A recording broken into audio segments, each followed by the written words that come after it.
Kita lanjutkan bahwa setiap yang hidup mesti tahu jalan hidupnya. Untuk mengetahui jalan hidup itu mesti paham pemetaan alur kehidupannya.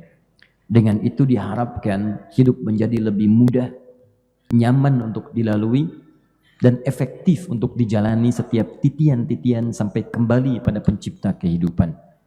Karena kita diciptakan sebagai manusia, maka kita mesti mengetahui peta kehidupan kita, tugas kita, kenapa Allah menciptakan kita sampai kembali kepada Allah Subhanahu wa Ta'ala. Tadi telah kita urai dalam pembukaan bahwa kita dicipta dengan nama yang khusus, dengan jenis yang khusus, dan dengan misi yang istimewa. Saking istimewanya Allah langsung sampaikan infonya pada para malaikat dan diminta kita memaknai itu semua dengan pemahaman yang dalam. Quran surah ke-15 ayat ke-28 tadi telah kita uraikan, wa idz qala rabbuka lil malaikati inni khaliqun basyara. Ketika Rabbmu berfirman pada para malaikat, aku, bahkan kalimat akunya menggunakan taukid tuh. Taukid itu penguat. Jadi kalau misalnya Anda menemukan kalimat dalam Quran dimulai dengan kata inna, anna dan sejenisnya, itu menunjukkan informasi yang disampaikan mendapati penekanan yang kuat. Bahasa cepatnya penegasan. Padahal Allah bisa katakan begini, wa idz qala rabbuka lil malaikati khalaqtu basyara. Tapi Allah kemudian memilih redaksi yang ingin memberikan penegasan yang kuat pada setiap hamba. Inni, aku benar-benar telah ciptakan ya. Kalian jangan ragu ya, aku tegaskan nih. Aku telah menciptakan makhluk yang bukan malaikat, bukan jin, bukan hewan. Dan ini sangat istimewa. Saya, Anda, kita saat diciptakan oleh Allah itu makhluk istimewa, kita mesti bangga. Bahkan di Quran surat 17 ayat ke-70, paling kanan di pertengahan di mushaf, itu disebutnya makhluk mulia, tak? Teman-teman, makhluk mulia. Perhatikan kalimatnya, walaqad karramna bani Adam. Kami telah muliakan semua anak cucu Adam. Kita ini makhluk mulia. Gak pernah ada statement Quran mengatakan misalnya hewan mulia, gak ada. Malaikat misalnya, ada kalimat-kalimat pujian, tapi tidak seindah apa yang disampaikan Allah kepada manusia. Biasanya kalimat-kalimatnya spesifik, imma Jibril saja, imma Mikail saja, atau yang lain saja, tapi manusia tidak. Semua anak cucu Adam manusia. Kata Allah, karamna bani Adam, kami ciptakan semuanya mulia, kami jadikan semua mulia. Disebutkan 7 kali dalam Al-Quran kalimat bani Adam. Jadi saya ingin katakan, kita mesti bersyukur kepada Allah, diciptakan dalam keadaan yang sangat mulia. Tampilan fisiknya terbaik, makanya disebut ahsan. Tadi imam kita saat maghrib di rakaat kedua membaca Quran surah 95. Wattini wazzaitun, wa turi sinin, wa hadzal baladil amin, laqad khalaqnal insana fi ahsanit taqwim. Ahsan itu bentuk superlatif dalam gramatikal bahasa Arab. Disebut af'alut tafdil, yang menunjukkan keutamaan. Jadi kalau ada bentuk makhluk yang bagus, ini yang paling bagus. Takwim itu dari kata qamah, sifat fisik. Jadi dari tampilan fisik saja kita sudah sempurna. Kalau ingin mengecek bagaimana indahnya antum, main ke kebun binatang. Keluarkan semua jenis hewan, bikin antrian, cek. Ya, maaf, gelombang pertama para monyet dengan segala jenisnya. Kasih cermin, lihat antum, lihat monyet, masih bagus antum. Paling pemberani singa, lihat lagi sempurna antum. Saking sempurnanya kata Allah, jangan robah ya, jangan robah. Tuh cek, jangan dirobah-robah. Jangan ikuti bisikan-bisikan setan yang meminta Anda merubah tampilan fisik. Karena sempurna. Jenis kelamin sempurna, warna mata sempurna, bentuk hidung sempurna, semua bagus. Syukuri itu yang paling bagus buat kehidupan kita. Dicipta laki-laki, laki-laki bahagia dengan itu. Dicipta dengan perempuan istimewa, sampai turun ayat ditegaskan jauh sebelum kita lahir. Di masa Nabi Isa alaihissalam, beberapa masa sebelumnya, Isa itu kakeknya adalah Imran, neneknya Hanna. Hanna lahirkan anak namanya Maryam. Begitu lahir perempuan, dipuji sifat perempuannya oleh Allah. Pengen anak laki-laki, lahir perempuan. Kata Allah, walaisa dzakaru kal untha. Ingat ya, perempuan pun punya keistimewaan yang tidak sama dengan laki-laki. Jadi kalau Anda tercipta jadi perempuan, syukuri itu. Laki-laki bahagia itu sempurna. Jangan laki-laki pengen perempuan, sudah perempuan pengen jadi laki-laki. Apa kabar? Baik.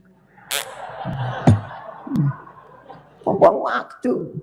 Nama Nia. Nama Nia. Nama lengkapnya apa? Kurniadi. Kurniadi. Panggilan Adi, gitu kan? Susah ya sebenarnya tampil. Balikin. Jadi teman-teman sekalian, kita ini sempurna, bashar. Tapi lebih daripada itu, kesempurnaan fisik. Bukan hanya sekedar dibahagiakan dan disyukuri. Tapi yang harus kita tahu, fisik sempurna ini mau dipakai apa saat diciptakan. Itu poinnya. Awas, ini materi dahsyat, saking dahsyatnya anak-anak tuh. Sampai nangis tuh. Baik, yuk kita teruskan. Lalu diberi nama dengan Adam, manusia pertama ini.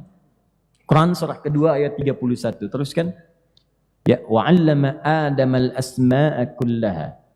Saya lewat dulu yang ayat 30-nya untuk memberikan namanya dulu. Adam.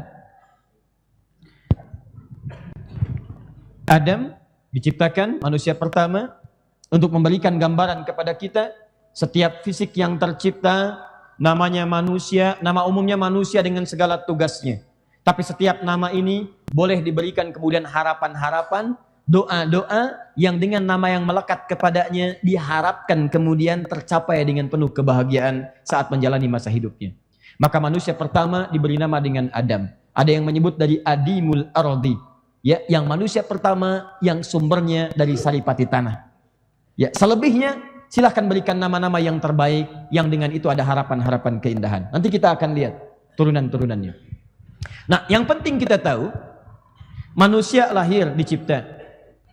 Kemudian diberi nama, wa 'allama Adam al-asma'a kullaha. Ini. Nah, kenapa mesti dicipta? Apa tujuan penciptaannya? Dan bagaimana dia menjalani misi penciptaannya itu? Itu yang kemudian diterangkan langsung oleh Al-Quran dan dikabarkan pada kita semua. Ternyata makhluk yang sempurna ini, yang fisiknya lebih baik daripada makhluk-makhluk yang lainnya dibandingkan dengan hewan atau yang lain, dia punya dua tugas yang paling utama. Tugas pertamanya disebutkan di Quran surah kedua ayat ke-30. Tugas yang kedua yang utamanya pun disebutkan di Quran surah 51 ayat 56. Awas pahami, kalau ada manusia hidup sampai dengan hari ini, tapi keluar dari dua tugas ini, ada yang salah dalam perjalanan kehidupannya. Ada yang keliru. Dan kekeliruan itu akan berdampak sangat fatal ketika kita kembali kepada Allah Subhanahu wa ta'ala. Bukankah Anda bekerja, menjalankan tugas tidak sesuai dengan perintah, Anda punya mendapatkan resiko yang tidak biasa? Anda tugasnya mengajar, jadi dosen di ITB. Datang ke kelas, malah jualan. Bapak selain mengajar, juga berprofesi sebagai ini nih, entrepreneur. Yang Bapak sekarang buat produknya, pisang dengan gaya yang tingkat tinggi. Kita kan bab gaya ya, ini Bapak ciptakan pisang dengan gaya yang khusus. Tawarin, nanti kalau waktu istirahat, beli pisang ini. Muncul lagi, besoknya datang lagi nawarkan jas, nawarkan baju. Keluar dari garis tuntunan, Anda bermasalah. Jadi dalam hukum manusia saja, Anda meninggalkan tugas di luar kewajiban, Anda mendapatkan resiko yang tidak mudah. Bagaimana ketika hubungan Anda dihubungkan dengan Allah Subhanahu wa ta'ala yang memberikan tugas kehidupan? Satu. Awas, yang pertama ini langsung disebutkan dengan gambaran penciptaan. Masih ingat di Quran surah 15 ayat ke-28, awal ayatnya berbunyi apa? Wa'id qala rabbuka lil malaika. Itu ayat penciptaan. Ketika diberikan misi, sama persis awal ayatnya. Ini wa'id qala rabbuka lil malaika, yang itu pun wa'id qala rabbuka lil malaika. Buka Quran surah kedua ayat 30, paling kiri sebelah atas.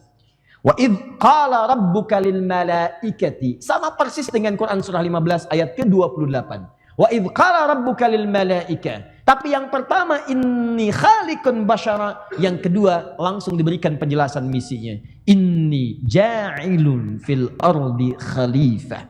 Ja'il. Yang pertama khaliq. Khaliq dari kata khalaqa. Menciptakan sesuatu dari yang tidak ada. Tidak ada jadi ada. Semua bahan, semua hasil, semua macam-macam bentuk, produk segalanya tiba-tiba ada. Itu bedanya dengan makhluk. Kalau makhluk membuat sesuatu dari bahan yang sudah ada. Bikin papan tulis, apa tiba-tiba jadi?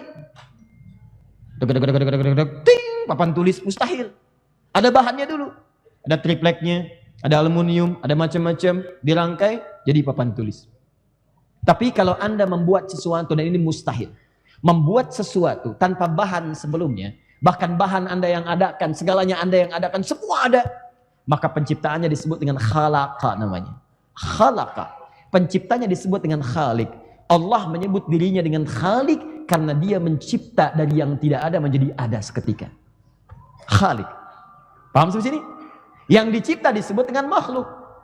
Nah, tapi kalau sesuatu sudah ada, sifat Allah mustahil menciptakan sesuatu makhluk tanpa fungsi. Mustahil. Nyamuk yang sekecil itu ada fungsinya. Semut ada fungsinya. Apalagi manusia yang besar. Manusia yang hebat, mustahil lolos dari fungsi. Jadi kalau Anda ingin melekatkan fungsi pada sesuatu yang sudah ada, kalimatnya menggunakan ja'ala. Yang memberikannya disebut dengan ja'ilun. Misal, ini apa? Spidol. Apa fungsi spidol? Belum tentu. Kalau saya katakan ini untuk melontar yang ngantuk. Maka apa bahasa Arabnya?